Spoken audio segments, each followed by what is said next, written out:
And welcome everyone. I am going to introduce myself in my Navajo Diné language before we get started.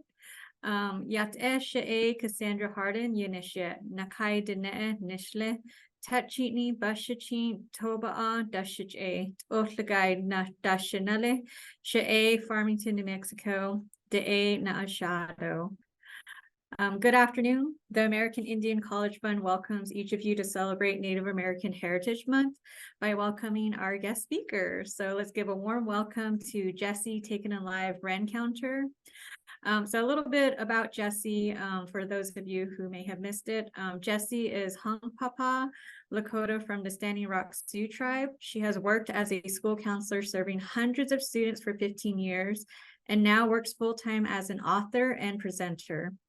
She was named the Great Plains Emerging Travel Writers Award winner for her first children's book, PETA Shows Me Son the Light. Utilizing her teachings from her Lakota culture combined with a school counselor lens, she has published 5 children's books and another planned for release in later 2023. Jessie was invited to be a guest speaker for both Facebook and Instagram in the fall of 2021. Her passion is to help people remember their importance in life and utilize their unique talents to create better communities for future generations to come.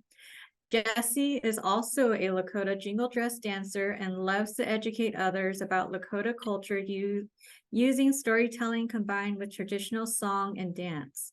In 2021, Jessie was named a Future Legacy Leader by the Spirit Aligned Leadership Program.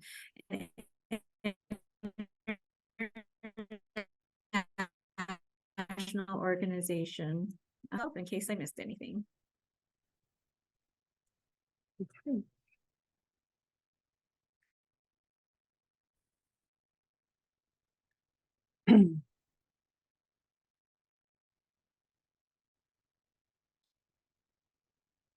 Jessie, would you like to briefly introduce yourself? Okay, I'm sorry. I think it froze a little bit. I'm Bette Washde. We talked about Tumpumi le Jessie Taken Alive, Rencountre Amachiapi, Hunkpapa Lakota, Imataha.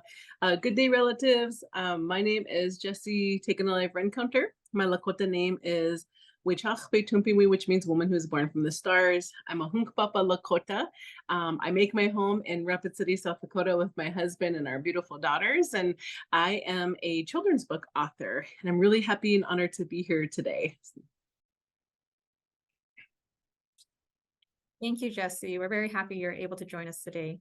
So yeah, today we're going to be discussing 2 of her books. So the first is called We Are All Related, Mitakuye Owase.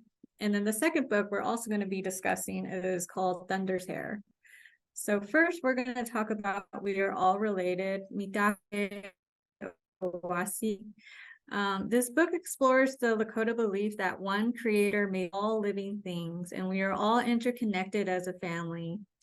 Book is written primarily for primary grade children and a universal message for people of all ages and backgrounds.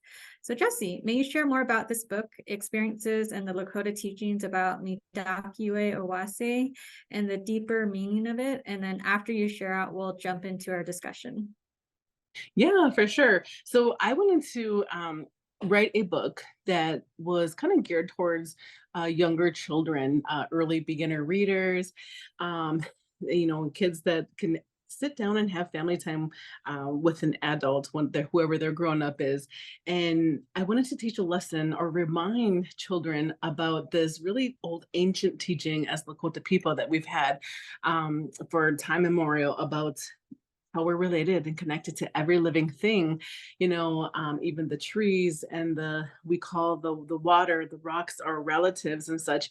And it goes deeper than that. It goes deeper into realizing that connection, that we're relatives because we all come from the same creator. And when we have that understanding and that relation with them, we have more respect for everything that is living around us.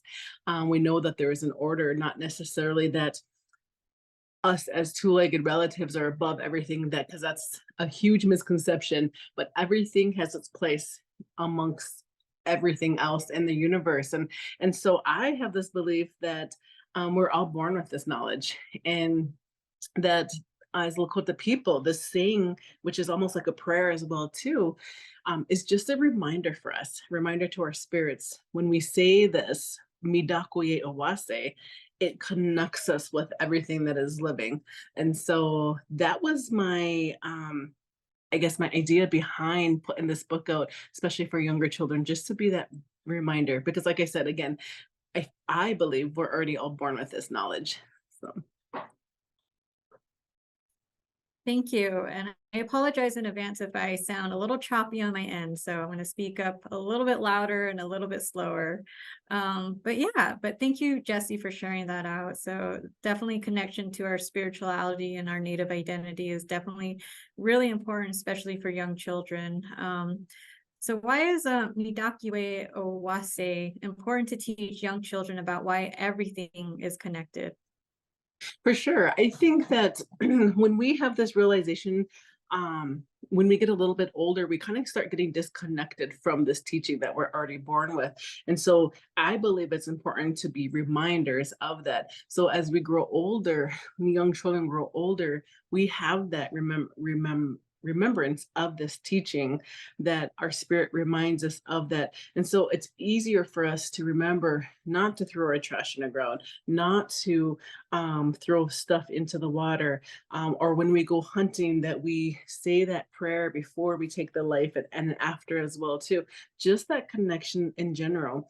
Our children are the next generation, and we hope that, they'll remember these teachings, and so that when they're the decision makers, when they're the adults, that they can help what this generation and the previous generation has done, to Mother Earth.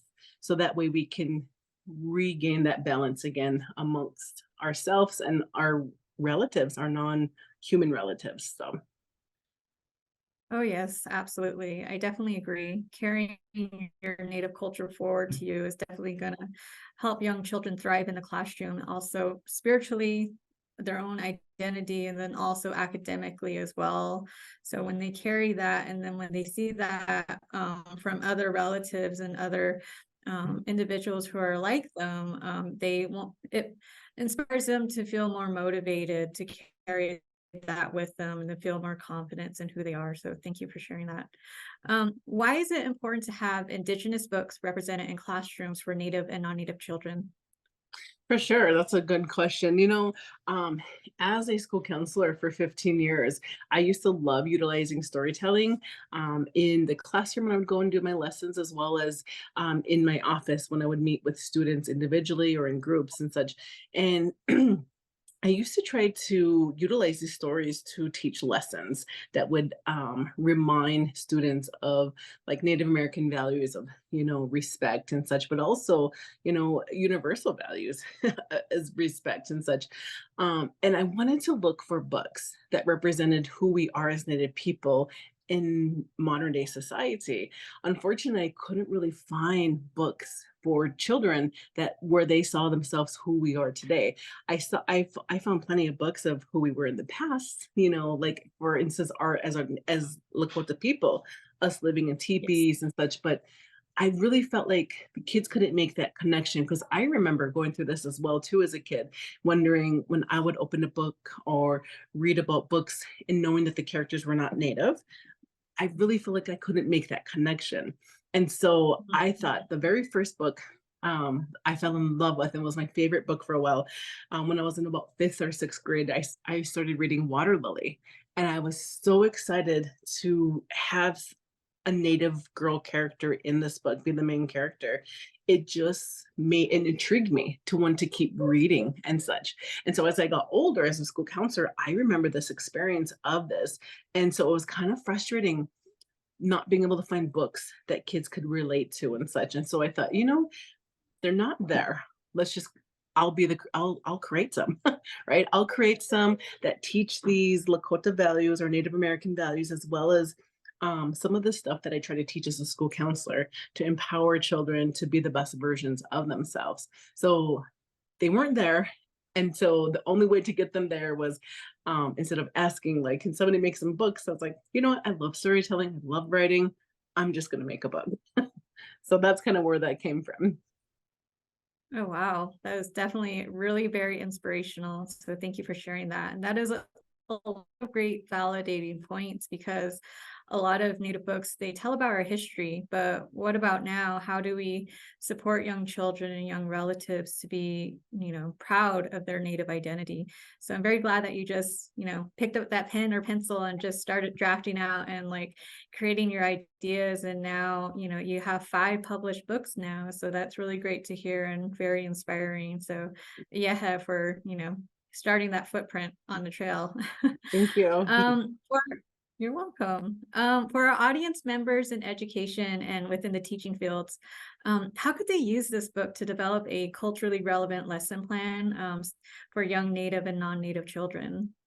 Sure. So this book is not necessarily only meant for our Native children. It was inspired for our Native children, but the books are always meant to be universal books for students of all cultural backgrounds and colors and such, as well as even ages. And so I've actually the lesson plans when I go out and I do author presentations and I travel throughout the United States and Canada. When we use this particular book, it always leads to great discussions of how can I be a better relative? How can I be a better relative to the four-legged, to the relatives in the water, to the winged relatives and such. And so we have these great discussions. And so what I've noticed is when I have left, I've teachers have were able to do activities with their students, and, with the younger kids being able to create art of what it looks like for them to be a great relative. And Mulbridge Public Schools up in northern South Dakota, I saw some of their first grade classrooms do an amazing job with this, where they created a lesson from this book particularly, and they created art where it showed them by themselves. And then they were able to have like little like pieces of yarn that came out and how they were able to be a great relative to the relatives in the water, to the relatives that um the winged relatives and so forth and so what that looks like for them. So they drew themselves and then they connected these things. And so an example is like a student might have been I'm going to be a great relative to the relatives in the water by not throwing my trash in the water, or be a good relative to the plant nation by gardening and, making that connection. And so it opens up the idea and the concept of like being aware of that this Mother Earth, this grandmother Earth is available for all of us here. And it even goes beyond that teaching of being a relative, knowing that we're connected to the sun, to the moon, to the stars, and other planets and such. So,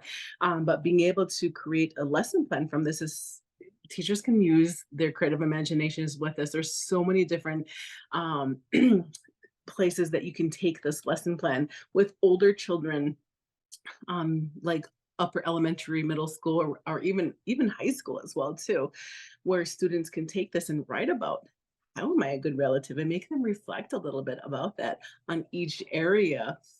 Or even like this is how I'm going to be a good relative. So that's there's so many different opportunities to utilize this teaching in making lesson plans and such. Oh, yes, absolutely. I agree. And I appreciate you sharing the connection between how it can be utilized from young children to adolescence, and it can go beyond that to adulthood to like make that connection throughout your life. And so I appreciate those examples. And so it definitely is a really good idea of having the children draw themselves out too. Like another idea that kind of sparked in my mind was utilizing local maybe puppets, maybe have a culture consultant come in and create puppets that reflect like the regalia or the traditional dress that of Native communities, and utilizing that with dramatic plays. That way children can, either play with the puppet along with the book as well. And then for older students as well, like having them write a reflection, like what does that mean? What does that look like for them? Because it might have looked different for them when they were a younger child. And so it might look different for them at that age as well.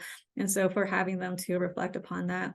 And I appreciate the word universal as well, because, it's not only for Native American communities. I mean, it's all for, everyone beyond that. And so, which is, related to your title, we're all related.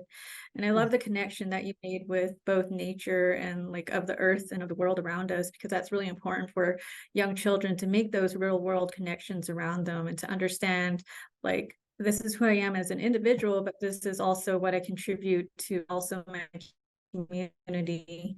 And so that's very important as well. So yeah, ahead, Jessie. Now we're going to jump into your book titled Thunder's Hair, which is this one. So this book is about a young Native boy who is teased for wearing long braided hair. He considers cutting it off to fit in with others and among his peers. His grandmother remarked that long hair connects their people to the spirit world, allowing Thunder to confront his bullies in a good way. So Jessie, may you please share more about this book, and we'll jump to our discussion after. Okay, for sure. So working as a school counselor, I've worked with so many students. I in the introduction, I originally put hundreds of students, but in reality, it's like over 1,000 students I've worked with within the 15 years, because Rapid City is such a huge school district. But in those years, I've worked with a diverse number of students that come from many different cultural backgrounds, and one of the schools I've worked at was a school elementary school with a lot of Native American students. We probably had about 60% of the students enrollment were Native students, Lakota, Northern Cheyenne, Arapaho, and such. And some of these students were actually little boys with long hair. And what I started finding out was a lot of the boys, of course, they come from beautiful teachings in a home and they have their hair long. Historically, as Native people, that's what we had. We had long hair, and the connection and the teachings of our hair was there. And we almost lost this teaching when we went through the boarding school era and our hair was cut short and such.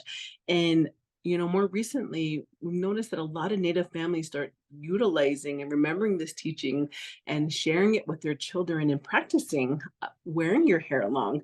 And so it was great for the boys at home, but then when we would get to school, of course, they would have their peers who might not understand about the teaching of their hair. And so when these boys would wear their hair long with a ponytail or a long braid or even sometimes two braids, they would get teased. They would get picked on for having long hair. They'd be called a girl. Their hair would be pulled. Sometimes they'd get threatened to have their hair cut. And of course, they were in my office, very sad, in tears, sometimes really angry, and saying, I'm so tired of being teased. I'm so tired of being picked on. I just want to cut my hair now. And so even though I would try to empower them and say, I'm so proud of you, because, remind them about that teaching of what happened to our people. And now we're bringing that back and we're re-owning this, a lot of our practices. Even though they were in my office being empowered, they would go back out to where the peers were, who would have that lack of understanding. And so, I thought, because I love storytelling, I love writing, I was like, I just someday need to write a book so I can educate the peers. And at first, initially, I was thinking small, right? I was thinking just in the school. I was like, that way their peers will know, and even teachers. And then what I started realizing is that it was a really common theme for boys of all ages, middle school, high school. And unfortunately, I even worked in a high school for 5 years and worked with high school students where I witnessed a young man walking by with his long, beautiful hair. And one of the teachers, who was new to the area, not really, I guess, not really exposed to Native culture, had made a comment to this young man of saying, hey, when are you going to cut your hair? Hmm. When are you going to cut your hair and be a real man? And my heart dropped. That made me so sad and upset as well too, because I overheard it and I was like, okay, I'm not going to talk to this teacher right now because I'm so upset. I just want to calm myself down. I'm gonna gather my thoughts and then I'm gonna go and educate him. So I realized I was like, you know what? It's not just kids. It's actually sometimes, unfortunately, it's staff members as well too that have that lack of understanding. So I was like, that was my cue of like, Jesse, write the book. Write the book now. So not only can we educate other peers, but staff as well too, but also empower these boys and young men to continue to keep their hair long. Um, as well as in addition to that, with my school counseling background, a big problem is bullying, right? And that was what was going on, was bullying. And so I was like, okay, I'm going to throw all these teachings into this one book of sharing about what we do and when somebody bullies us, but also what do we do when we see someone else being bullied? You know, bullying continues to happen because we, as you know, when kids don't stick up for each other and they just turn the other way and they think, okay, well, I don't want to get involved because then I'm going to be the next target. Um, I always try to teach kids like, you guys have more power than teachers do. Because there's more eyes and ears from students than there are from teachers. I said it actually is the kids. We call them like the bystanders who witness it that has the power to stop and prevent the bullying. So I was like, I'm just going to throw all these teachings into this book where it's educational, it's empowering, and it's something where kids can walk away, whether you're native or non-native, feeling proud of who you are, who you're born to be, right? And so that's like the inspiration behind this book. This book has actually been really well received, and is actually probably my most popular book to date. So.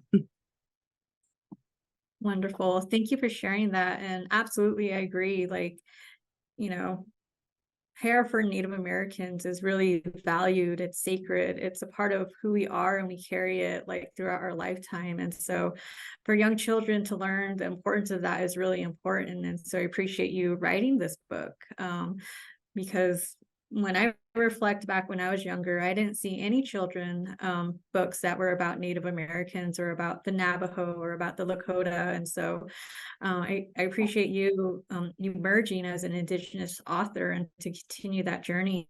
And so, yeah. So yes, I and I in the book, Sorry, oh yes, go before ahead. we go into I just wanted to add too that I wanted to not make it specific just to Lakota people because yes, our Yeah, Lakota people have these teachings, but I didn't want to exclude other students who may not be Lakota, right? Because I right. know that we have other tribes that have very similar, if not the same, beliefs about their hair. And so a lot of people said, you know, why don't you make it like Lakotas or Lakota children? I'm like, well, you know what? There's so many other Native kids out there that have long hair and have teachings from their tribes. And so the story doesn't necessarily focus on Thunder being a Lakota character. He's a native boy, and that's what we see happening in real life. And so I wanted to extend that out because it sparks interest in people from wherever. Because I think, oh, okay, well, I live near this tribe. Like I want to learn more about it. And traveling throughout the United States and Canada, what I've come to realize is that when I do presentations at schools and such, a lot of the tribal members will say, we have the same teaching, like we have the same belief about our hair. And so it's almost like a universal teaching amongst Native American tribes and up into Canada as well too. So I really I really wanted to make sure that that character represented all Native boys with long hair, not just Lakota. So I'm sorry I cut you off about with the next question. Oh, no worries. I appreciate your clarification, and I absolutely agree. You know, a lot of Indigenous tribes, like they practice similar practices, and so it definitely really speaks volumes. You know, when another child, you know, whether they're native or non-native, they see this book, it definitely sparks interest because it captures something that's different. And so, especially for, you know, young children, they're very like intrigued because their minds are like sponges. They're soaking everything in and they want to know. So they want to learn. And so it's best, you know, to present that education to them and to let them know, be like, hey, this is, you know, my long hair and I'm going to be proud of it. And so, and then also empowering them to become more resilient individuals, because yes, they do have that voice, and you kind of just need to nurture the young children to let them know they have that voice, and to talk to others, and to talk to their peers and in their classrooms, to let them know, my long hair, I'm Native, I'm proud, this is who I am. It's absolutely.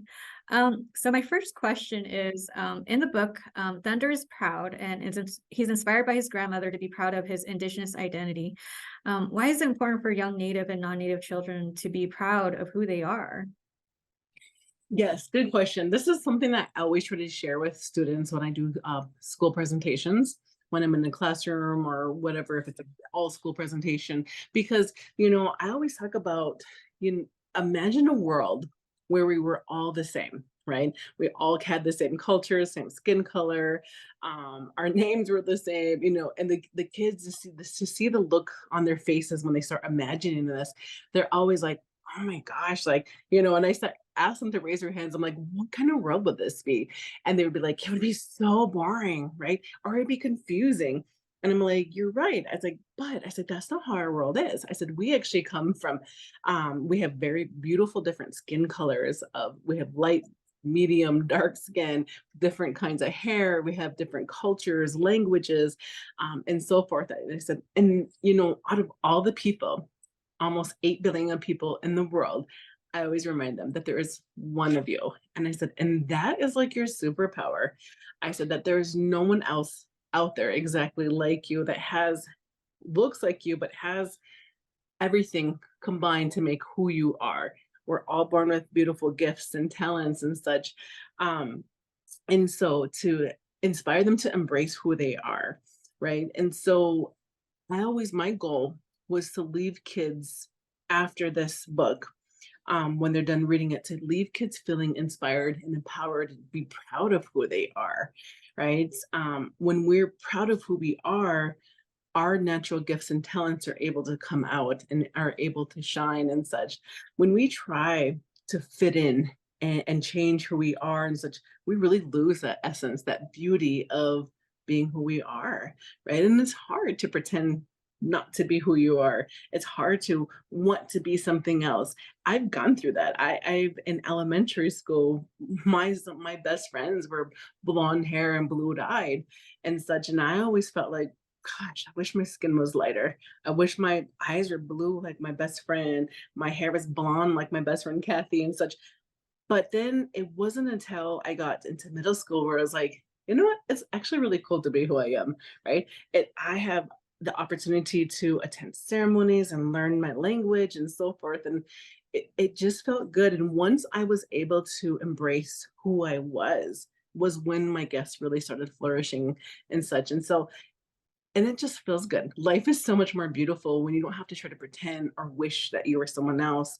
And so that is my goal. Experiencing that as a child there for a little bit, a couple of years, it felt like I had to live in two worlds. Like, okay, I can be myself, and I can be proud of who I am, and go to ceremonies and such with my family. But when I'm at school, it's like, oh.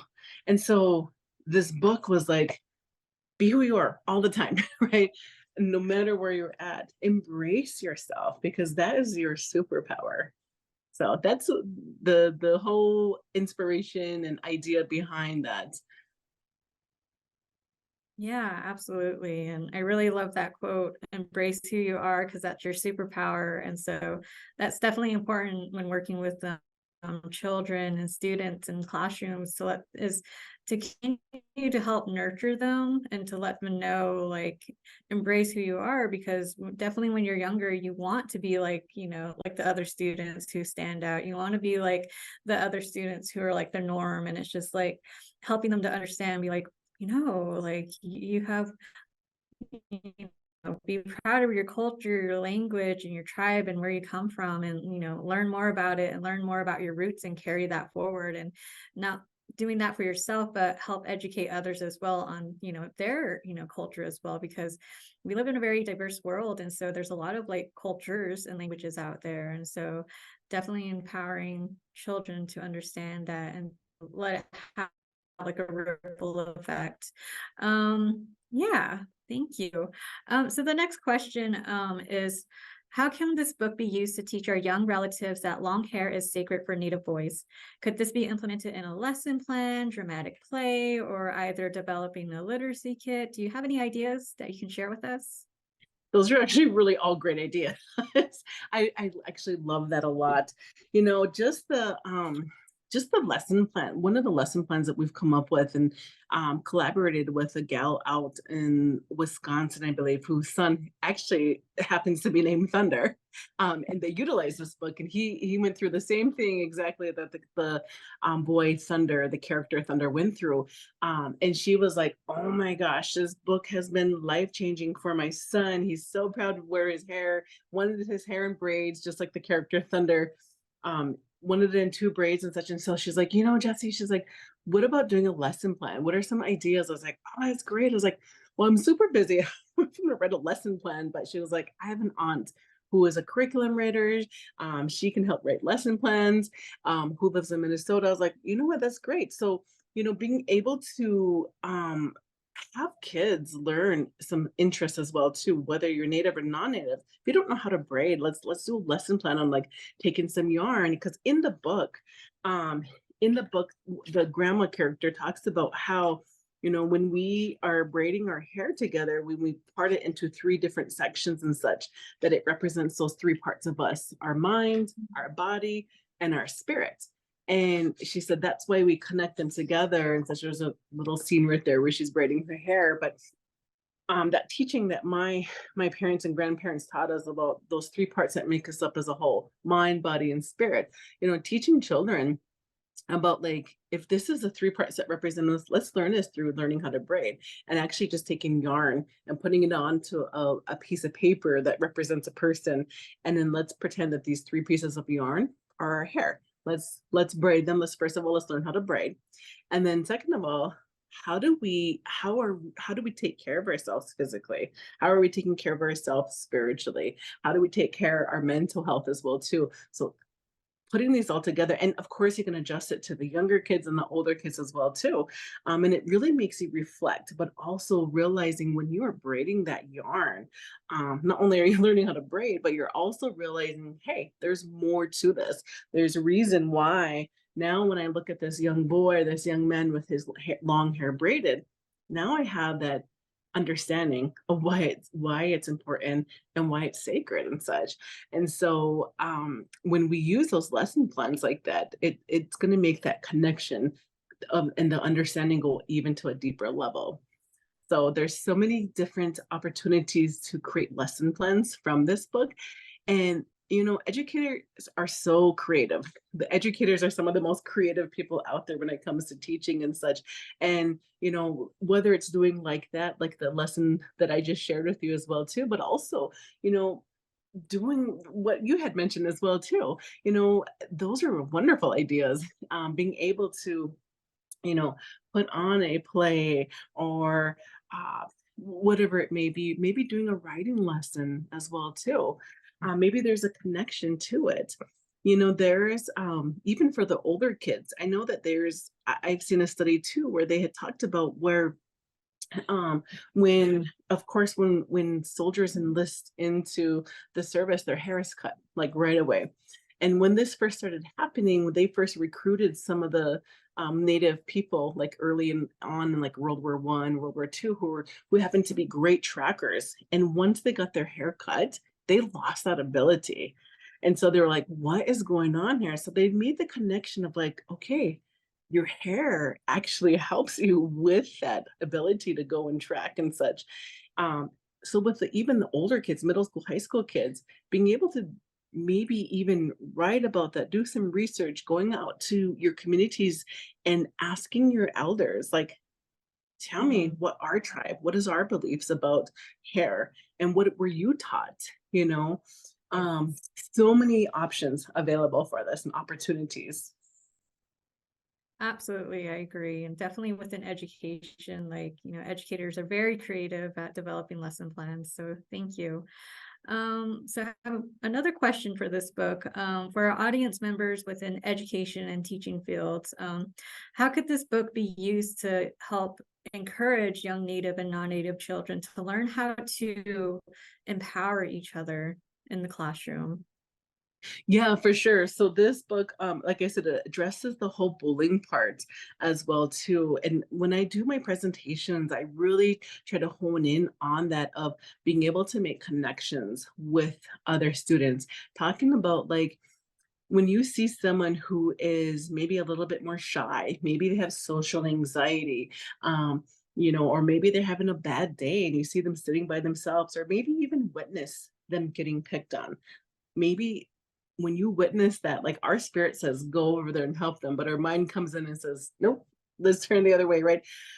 We talk about that and we have that discussion of like, let's go over there and make that connection because everybody, no matter how well spoken we are, or popular, or quiet and shy, or maybe we are struggling with anxiety, everybody has something to be able to contribute, right?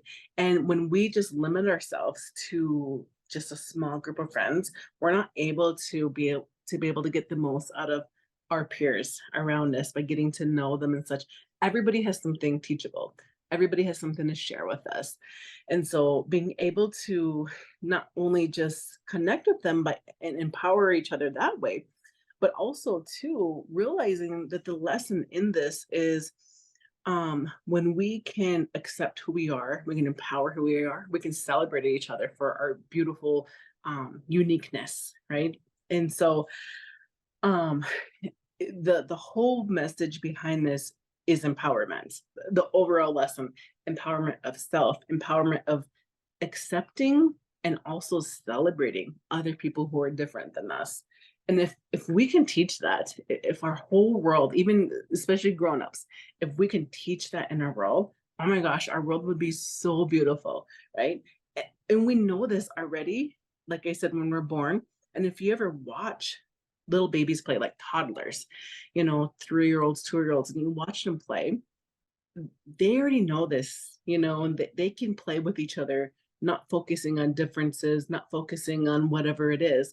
I've even witnessed children play with each other, laugh and have fun, not even speaking the same language. It's when we grow older that we start to learn that different is scary because we see it role modeled around us in society.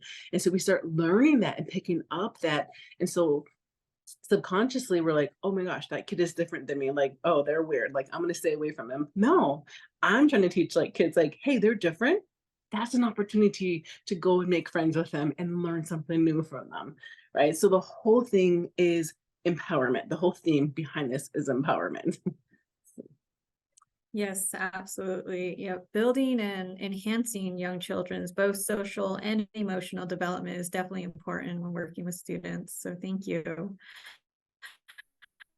Yeah, before we move forward, Jessie, I really appreciate you diving more into context about your children's books and kind of like speaking to the volume of like how it can be universal. And so thank you. Would you like to briefly share about the other titles of your books before we move forward? Sure, sure. I have 3 other books out right now. My very first book actually won an award and kind of set a platform for me as an author. This is called Peta Shows Misu the Light. Peta and Misu are character Lakota names that are the main characters in her. Misu is a little boy. Misu means little brother in our Lakota language, and Peta means fire. But Peta is actually an old man character who's like a spirit guide, a guardian angel who comes and teaches Misu a lesson that he's been wondering about. I think all of us wonder about why people do hurtful things in our world, why our world is the way it is, why is there bullies, why are there people, our loved ones and families suffering from addictions and such. A really difficult question. And Peta comes and takes Misu on this beautiful life-changing adventure that shares with him and shows him why the world is the way it is, but more importantly, what we can do as individuals to make our world become a better place. And once we learn that power of knowing that, hey, we can change the world, like by changing what's around us and doing things, um, it empowers us. It inspires us to be that change, to make that change. This book is, again, initially meant for elementary students, but what I've noticed is that when it first came out, I had middle school and high school students middle school and high school teachers utilizing it with their students in the classroom. And even more so later on, going even further, I've had addictions recovery counselors utilizing this book in their adult addictions groups and such. So that's my very first book. My most recent book that has come out, Peta, who's the old man spiritual guide, actually comes back again, and he helps a little girl named Kea, who's a character in Thunder's Hairbug, the Thunder's Hairbug, who Kea is suffering with anxiety. And this book idea actually came during the heighten of COVID, when everything was shut down, and working with students via phone calls and Zoom and such, checking in with kids.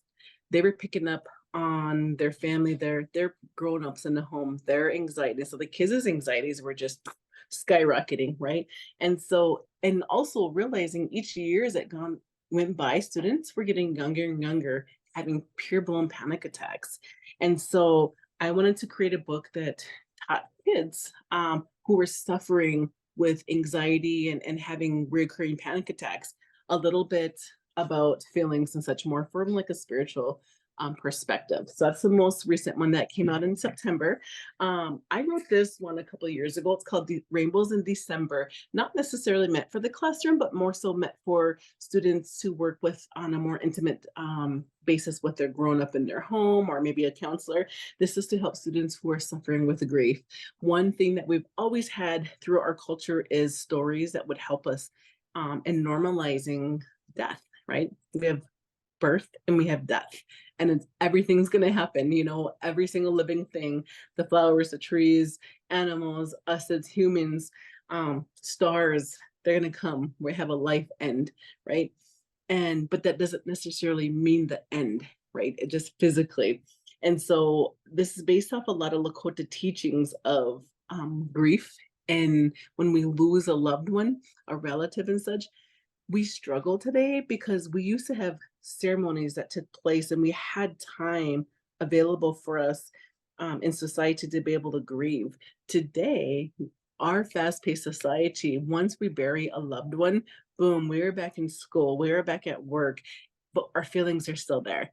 And so it's like, what do? Poof, try to push those feelings down and go on with our job, push those feelings down and learn, sit as a student in the classroom learning math and reading and science. But then it's hard to be able to digest the knowledge when you have those big feelings. And so that's mainly meant to help students realize the normalcy of life and death. And so an important book that I think came to me because as an adult experiencing my own grief, when I lost both my parents due to COVID within 33 days of each other, I struggled, my children struggled, and then I was at work again, trying to help students who were also struggling with grief. So those are the 5 books I have out. More books are on the way. I'm really excited. So I'm just going to continue to read. My time is done. Wonderful. Thank you for sharing more about your books. Mhm. Yeah, so we're going to open up for any for Jessie. Feel free to provide your responses directly into the chat box, and I can actually see them, so I'm actually going to read them out loud. We have one from Anonymous. They share, my child doesn't have too much diversity at her school. I like to understand how to introduce truthful history regarding this week to her. She's young, 4 years old, and she says she would really appreciate your input.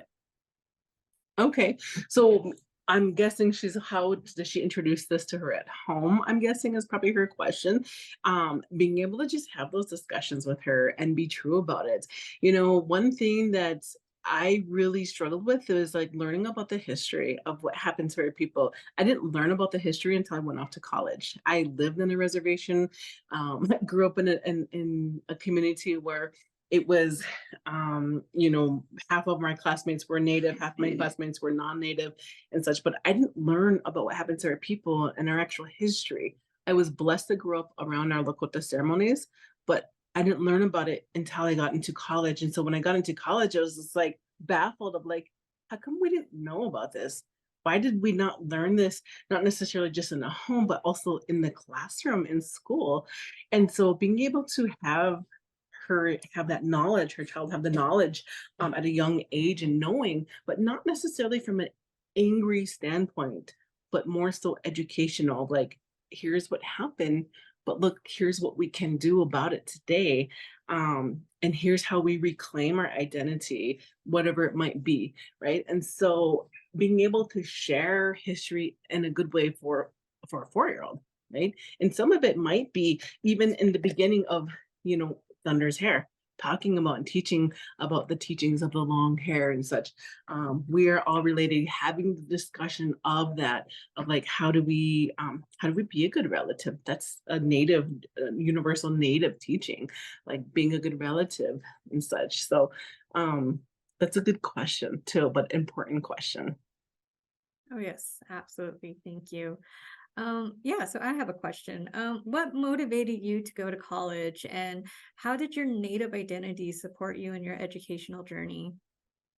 What motivated me originally was knowing that my late grandfather, my paternal grandfather, was actually one of the very first educators here in South Dakota that was Native American. He was a middle school teacher, one of the very first Lakota. Um, excuse me. I don't remember exactly what he taught, but it was to see that happen and being able to have them teach that to not only his children, but the grandchildren, us, about being that education is super important. It's not just know who you are culturally and your identity, but also know who you are by having to walk in two worlds, right? You're Lakota going to ceremonies, but also it's important to know the white man's education because we're going to use that as a tool to help us be better in reclaiming who we are, right? Be by him setting that great example. So that was my inspiration. And the second part of that question was, how did that my identity, say it again? Yeah, how did your Native identity support you in your educational journey? For sure. I think my native identity, my cultural experiences, as well as just my experiences as a teenager in my community, really pushed me, knowing that I really wanted to get my degree so I could do my part, not necessarily help and save, because that's not how we think of it, but to do my part in working with our people and such. Um, my grandfather always talked about, no matter what you choose to be, always be an asset to your community, right? Always do your part in helping to play your role and such, and knowing that was able to help ground me. And even in those lonesome days when I thought, what am I doing here? This is like hardly any Native people here in this predominantly white college university, but I'm going to continue to do it. But also connecting with other Native students on campus was really super helpful. So Yeah, absolutely. Thank you. I'm going to quickly look at the chat box to see if we had any more responses. Yeah, again, if you have any more comments, responses, or questions for Jessie, feel free to drop them into the chat box. Yeah, my next question is, so when was your like aha moment, or when did you first realize like you just wanted to be an Indigenous writer and author? What was it? What was your spark? actually, this I love this question. This actually goes all the way back to my first grade year, being 6 years old. As a little first grader, my first grade teacher, Mrs. Flagstead, she was a non-native teacher. And one day she told us that we were going to write books. We're going to be an author. And knowing how much I love books and reading and such, I was like, oh my gosh, I was so excited because I thought we were going to write like a real book like this. That's what was going on in my little 6-year-old mind. Turns out it wasn't. She just grabbed some like big line paper to help us write straight, and she stapled them together to make a book, and then cut up cardboard boxes, made the front and back covers, and then decorated it with wallpaper, made it real pretty, and then wrote the title and then the author name. And I was so excited with this little book. And it was something goofy. It was like, no, it was October time because it was about a Halloween witch, but it was like so excited that, any grown up that I would come across, whether at school or at home, whoever came to our house and such. My parents probably read it over and over, but to see them read it and to see how my little 6-year self like analyzing, like, oh my gosh, they're like reading what is coming out of my imagination, right? As the first grader, I told myself, I'm gonna write books when I grow up. And of course, as you grow up, your aspirations kind of change a little bit of what you want to do with your career. But it came back full circle as a school counselor when I realized, like, I think I just need to write the books. They don't exist. I can't find books that can help in a school counseling scene. I'm going to create them. And not only are they going to help kids at school, but hey, this might help kids outside of school as well too. So that was like my kind of aha moment of like the books don't exist that I can find. So I'm just going to create them. So Wonderful. Thank you. Well, I got one more question. Do you have any recommendations or reminders for us on how we can best support our young relatives in the K through 12 system? to support them, like, as far as like, yes, I think, being able to and supporting them in different realms is great. As parents, as educators, and such as parents, of course, we want to talk about them. Talk with them about education. Talk with them about like, hey, what are you learning today? Right? What did you learn? What's kind of challenging? What comes easy? And then being able to make those connections of, if my daughter's having a hard time with math, like make those connections of like, hey, here's an opportunity to use math in a real world, right? Or if they figure something out, I'm like, hey, see how great of a mathematician you are, having those just conversations with them that way. And then even with my older daughters in high school, this is something that, hey, this might be something that you're thinking about doing. One of my daughters wants to go into astrophysics, right? It's like, for me, it's like, oh my gosh, that's like not where my strong suit is science, but it's like, that's awesome. Asking them about their class, her class that she's in, like, how is this connection? How is this coming easy? How do you think this is going to help you in college and prepare you for college and such? As educators, though, as well, too, being able to just celebrate them with every type of milestone that they have reached and such, making those celebrations, being excited about education, sharing with examples of um, people who are doing great things, who received their education and such and so forth. So Yeah, thank you. Absolutely. Definitely like, nurturing and like watering the seeds in the young children as well. And so, and letting them know that, that is your superpower. And so, and letting that flourish and thrive in the classroom is definitely important. So I'm going to check my chat box one more time. Looks like we don't have any responses. So yeah, Jessie, for your time and energy to share more about your culture, your language, all of your 5 amazing children's books. And so we look forward to learning more about upcoming books. And so I definitely look forward to looking forward to some of those as well. And just just for, just finding that spark in yourself as a young child and to understand like this is what I want to do and to carry that forward and to actually make it come to full life and to like have it physically here, like that's definitely really an amazing gift to us. And so thank you. So my colleagues just definitely dropped the into the chat box. If you're interested in learning more about her books, you can purchase them directly on her website. um, to everyone for joining the American Indian College Fund to celebrate Indigenous authors for Native American Heritage Month. By being a friend and or ally increases Native visibility for Native communities. A few ways that you're able to support Native visibility is by sharing Native books by Native authors, supporting Native-owned bookstore, or even purchasing books directly from Native authors themselves. And the College Fund also welcomes each of you to learn more about how you can best support Native students in tribal colleges and universities by visiting the College Fund's website at www.collegefund.org. So I appreciate your time, and I hope everyone has a wonderful week and holiday with your loved ones. Eat lots of food and wear stretchy pants. So hug good on tip. in, everybody. So thank you so much. Thank you.